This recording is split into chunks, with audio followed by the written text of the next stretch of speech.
जी बेटा, आज हम पढ़ेंगे रेक्टेंगुलर कोऑर्डिनेट सिस्टम।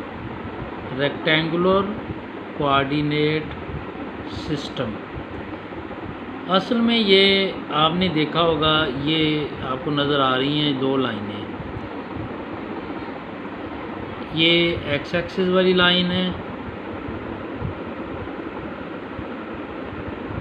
ये एक्स एक्सिस की लाइन, ये वाई एक्सिस की लाइन हम अक्सर ड्रा करते हैं। अच्छा, अब यहाँ पर आपको ये जो दो लाइनें हैं ना, असल में एंगल इनके दरमियान 90 है और एक ही ये नुक्ते पर काट रही हैं। इस नुक्ते का नाम है ओरिजिन, इसको हम कहते हैं। और ये दो लाइनें जो हैं इनको हम क्या नाम देंगे?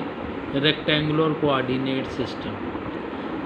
अब ये कम से कम दो लाइनें लगाते हैं और ज़्यादा से ज़्यादा हमारे पास 3 लाइनें होती हैं। जैसे ये नीचे आपको नज़र आ रहा है, एक ये लाइन है, एक ये लाइन है और तीसरी लाइन, असल में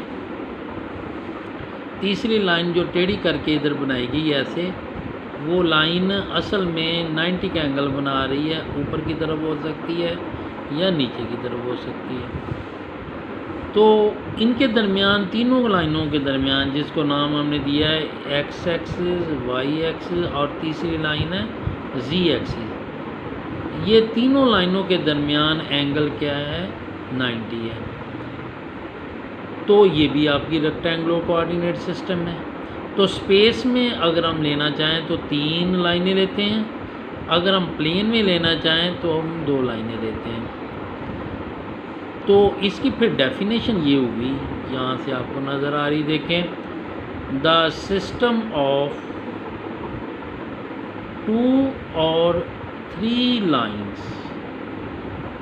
विच आर परपेंडिकुलर। परपेंडिकुलर का मतलब है एंगल क्या बन रहा है? 90 का एंगल।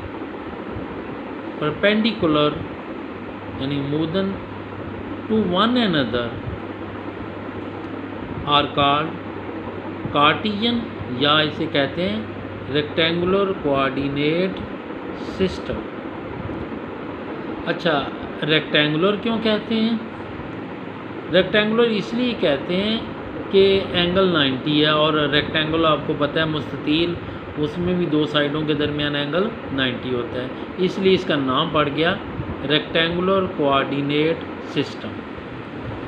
और इसे हम रेक्टेंगुलर को कार्टियन भी कहते हैं। इसका भी मीनिंग यही है कि आपस में ये परपेंडिकुलर होना। तो तय हुआ, rectangular coordinate system basically system है ये 2 लाइनों का या 3 लाइनों का, जो आपस में क्या हों? परपेंडिकुलर हों। उसको क्या कहा जाएगा? Rectangular coordinate system. अच्छा, इसमें थोड़ी सी एक्सप्लेनेशन जो की गई है, देखिए एक्सप्लेनेशन में यही कहा है कि अगर हम प्लेन में लें, one of the line is named as X axis. एक लाइन जो है उसको हम नाम क्या दे देंगे? X axis, which is horizontal, और ये हॉरिजेंटल लाइन है। और दूसरी जो इसके बिल्कुल 90 का एंगल बनाएगी, and the other is why axis which is vertical, जो बिल्कुल इसके वर्टिकल होगी। ये हॉरिजेंटल होगी, ये वर्टिकल। तो इन 2 लाइनों को हम, एक को एक्स एक्सिस कहते हैं और वाई एक्सिस, ये हमने रिकमेंड करनी है। और अगर हम स्पेस में बात करते हैं, in space the line perpendicular to X axis and Y axis is named Z axis. जो इन दोनों के परपेंडिकुलर है, देखें ये एक्स एक्सिस है, ये वाई एक्सिस है, और तीसरी लाइन आपकी क्या होती है? जी एक्सिस। ये असल में इन दोनों के परपेंडिकुलर है, ये जी एक्सिस। तो तीनों एक दूसरे के साथ म्यूचुअली परपेंडिकुलर हैं, तीनों एक दूसरे के साथ एंगल 90 बना रही हैं।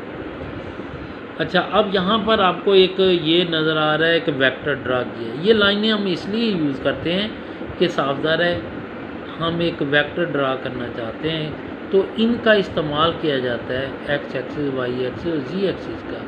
फ़र्ज़ करो एक वेक्टर ए हमने ड्रा करना है और वो कोई ना कोई तो इसकी डायरेक्शन होगी, तो डायरेक्शन साफ ज़रा है, ये शो करवाई हुई है एंगल की मदद से। ये अल्फ़ा एंगल एक्स एक्सिस के साथ बना रहा है वेक्टर, और बीटा एंगल वाई एक्सिस के साथ बना रहा है, और गैमा एंगल ये जी एक्सिस के साथ बना रहा है। ये वेक्टर ए, ये वेक्टर बेसिकली ये स्पेस में वेक्टर है, तो स्पेस में तीनों ही एक्सिस होते हैं, एक्स एक्सिस, वाई एक्सिस और जी एक्सिस।